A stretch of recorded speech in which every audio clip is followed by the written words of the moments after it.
Assalamualaikum warahmatullahi wabarakatuh. Perkenalkan, nama saya Indah Suci Mulyati dengan NPM 191063111078. Pendidikan Agama Islam kelas 6B. Di sini saya akan membuat video tugas UTS hadis Tarbawi. Materi yang akan saya bawakan adalah hadis tentang toleransi. Salah satu agenda besar dalam kehidupan berbangsa dan bernegara adalah menjaga persatuan dan kesatuan negara Republik Indonesia tetangga untuk mewujudkan kesatuan dan persatuan bangsa tersebut. Salah satunya adalah masalah kerukunan umat beragama dan kerukunan bangsa, kerukunan internal beragama, kerukunan antar utama beragama, dan kerukunan antar utama beragama dengan pemerintahan. Kerukunan itu bukan barang gratis. Ada pengalaman sejarah kelam di mana kerukunan pernah terkoyak di negara ini. Bukan hanya harta benda manusia tak bersalah juga ikut menjadi korban. Kita sebagai masyarakat harus berperan serta secara aktif dalam menjaga keutuhan bangsa dan negara. Kita juga harus menjaga keharmonisan dalam kehidupan bermasyarakat, berpartisipasi dalam menjaga kerukunan, di mana saja kita berada dan kapan saja waktunya.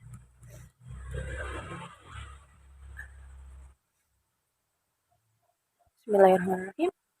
An Anis radhiyallahu anhu Rasulullah sallallahu alaihi wasallam qala wallazina nafasi biyadihi la yu'minu ba'du hatta yuhibba li jarihi ma yuhibbu lin nafsihi, yang artinya dari Anas radhiyallahu an, sesungguhnya Rasulullah sallallahu alaihi wasallam bersabda, demi Allah yang jiwaku di tangannya, tidaklah beriman seorang hamba sehingga dia mencintai tetangganya sebagaimana dia mencintai dirinya sendiri. Hadis riwayat Muslim dan Abu Ya'la. Melalui hadis ini Rasulullah SAW mengajak kepada umat Islam untuk saling menghargai, saling menghormati, dan saling mencintai di antara sesama. Toleransi sangatlah penting dalam kehidupan manusia, baik dalam berkata-kata maupun dalam bertingkah laku. Dalam hal ini, toleransi berarti menghormati dan belajar dari orang lain, menghargai perbedaan, menjembatani kesenjangan di antara kita sehingga tercapai kesamaan sikap. Toleransi merupakan awal dari sikap menerima bahwa perbedaan bukanlah suatu hal yang salah. Justru perbedaan harus dihargai dan dimengerti sehingga sebagai kekayaan. Misalnya perbedaan ras, suku, agama, adat istiadat, cara pandang, perilaku, dan pendapat. Dengan perbedaan tersebut, diharapkan manusia dapat mempunyai sikap toleransi terhadap segala perbedaan yang ada dan berusaha hidup rukun, baik secara individu dengan individu, individu dengan kelompok masyarakat, serta kelompok masyarakat dengan kelompok masyarakat yang lainnya. Terkait pentingnya toleransi, Allah Subhanahu wa taala menegaskan dalam firman surat Yunus ayat 40. Auzubillahi minasyaitonirrajim. Bismillahirrahmanirrahim. Wa minhum may yu'minu bih wa minhum man la yu'minu bih. Wa rabbuka 'allamu bil mufsidin. Yang artinya, dan di antara mereka ada orang-orang yang beriman pada Al-Quran, dan di antaranya ada pula orang-orang yang tidak beriman kepadanya, sedangkan Tuhanmu lebih mengetahui tentang orang-orang yang berbuat kerusakan. Bismillahirrahmanirrahim.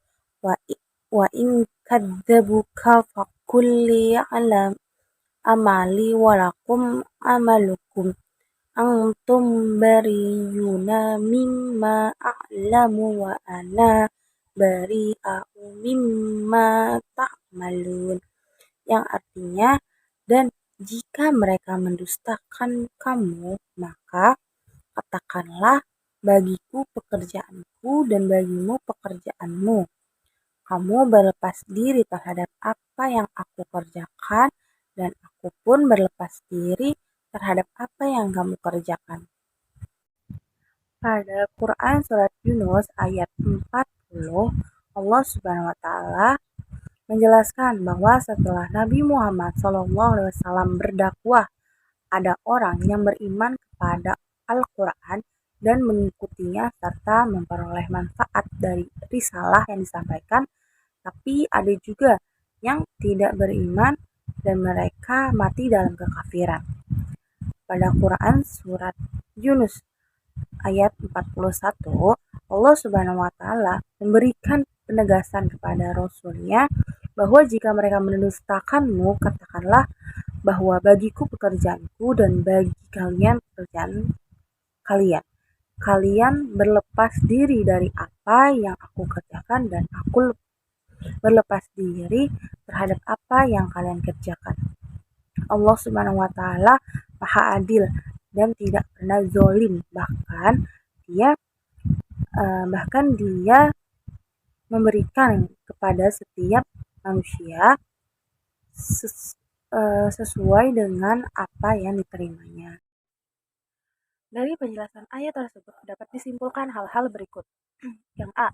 Umat manusia yang hidup setelah diutusnya Nabi Muhammad SAW terbagi menjadi dua golongan. Dua golongan umat itu, yang pertama adalah golongan ada umat yang beriman terhadap kebenaran Rasulnya dan kitab suci yang disampaikan Nabi Muhammad SAW. Kedua adalah golongan umat yang mendustakan kerasulan Nabi Muhammad SAW dan tidak beriman pada Al-Quran. Yang B.